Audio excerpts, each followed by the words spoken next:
Welcome back. It's so great to have you with me as we continue our discussion of what is the church and what exactly are we supposed to be doing. We said last time that central to what we're supposed to be doing is study so that we can learn to know Jesus and to know God better and therefore know God's ways and how we should live in the world, and also prayer, which is this direct personal contact and conversation with the living God, with Jesus. So there's always a tremendous tension between common cultural understandings, common cultural notions of human flourishing, what makes a good life, and what Jesus' way says a good and proper human life is. These two things are always in tension. And there's a tremendous pressure to adjust Jesus, to adjust the biblical God to our present. There's a great pressure to make Jesus be about the ways that our culture says human flourishing should happen, what the good is for human beings.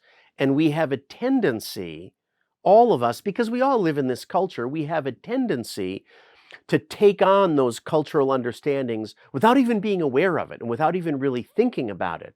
And so then we come to the Bible and we sort of read it and hear it almost as though Jesus is saying what our culture would say about human flourishing. We assume that when Jesus uses the word good, he must mean what everybody around us thinks of as good. And that is simply not the case. For one thing, there's a tremendous gulf of time and culture between us and Jesus. But for another thing, God's ways, Jesus' ways, are not at all identical with our culture. Indeed, in some respects, they're not even very much like our culture's understandings and notions. So the church's task then turns out to be, in part, as it worships, studies, prays, the church is called to be against the world for the sake of the world, because the church is always, we haven't talked about this yet, but the church is always about the world's redeeming, the world's rescuing. But the church has to be against the world for the sake of the world. The church's task is constantly to go against the grain of the culture that surrounds us and to teach and shape and nurture people in the ways of God in Jesus Christ. So that the church is always supposed to be a countercultural community, in a way, a counterculture that's thinking really differently and helping to teach people to think differently than the world that is around us. Continually, the church calls us to faith in the promises of God in Jesus Christ, and not the promises of our society or our culture. And the church further calls people to live this faith out there in the world.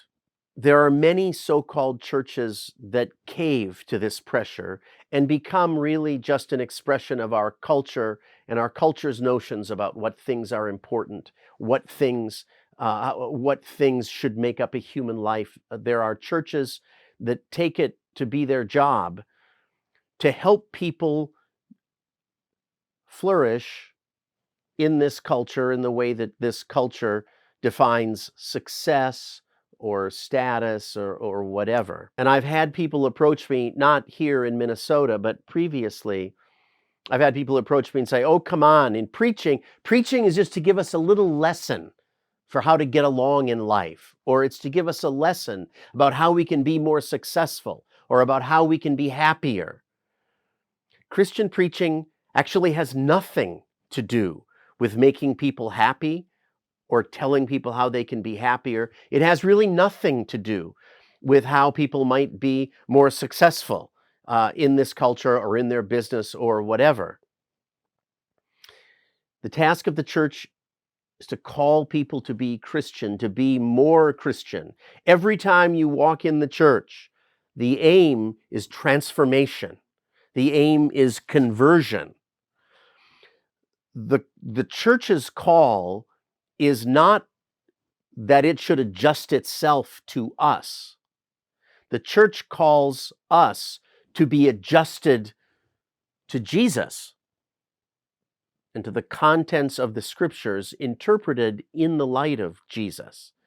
We have examples among us of churches, huge mega churches, who are what they are because they're another version of a pyramid operation.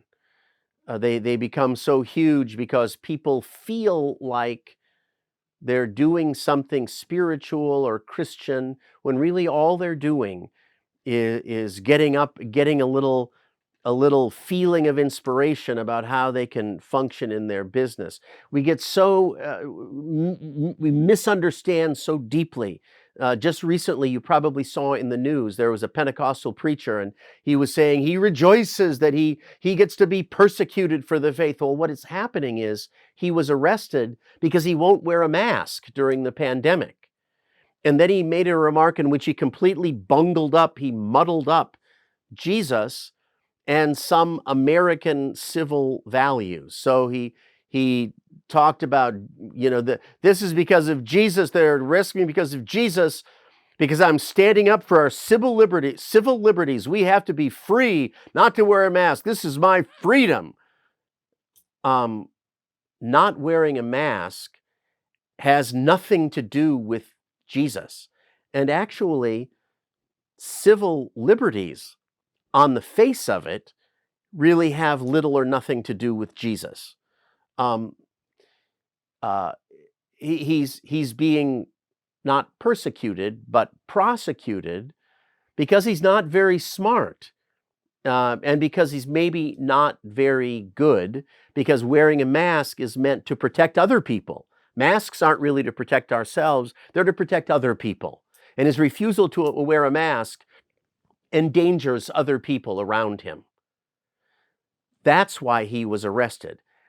But he's so mixed up about the content of what the faith is and what the church is that he thinks somehow he's being persecuted for the faith. No. He's against the wrong thing for the wrong reason. What we're against is the models in our society of what it means to be a good person.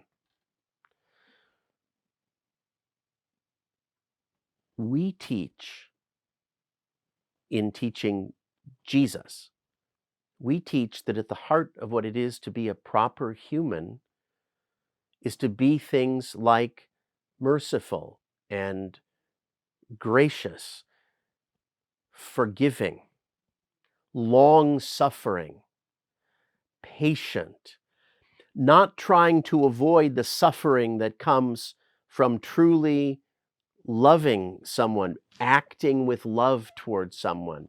We're learning how to love our enemies and to do good to those who hate us, and so on. In the coming weeks, we're going to look more closely at those details. But the church is always in great tension with the society. And that's why sometimes we have to take a little bit more time at the church, because 6 days a week, this culture, this society is pounding its values into us. And then in 1 hour a week, we're supposed to reverse all that and change it. It might take a little more than an hour. It's a big job. But that is at the heart of what the church is about. Thank you for joining me this week.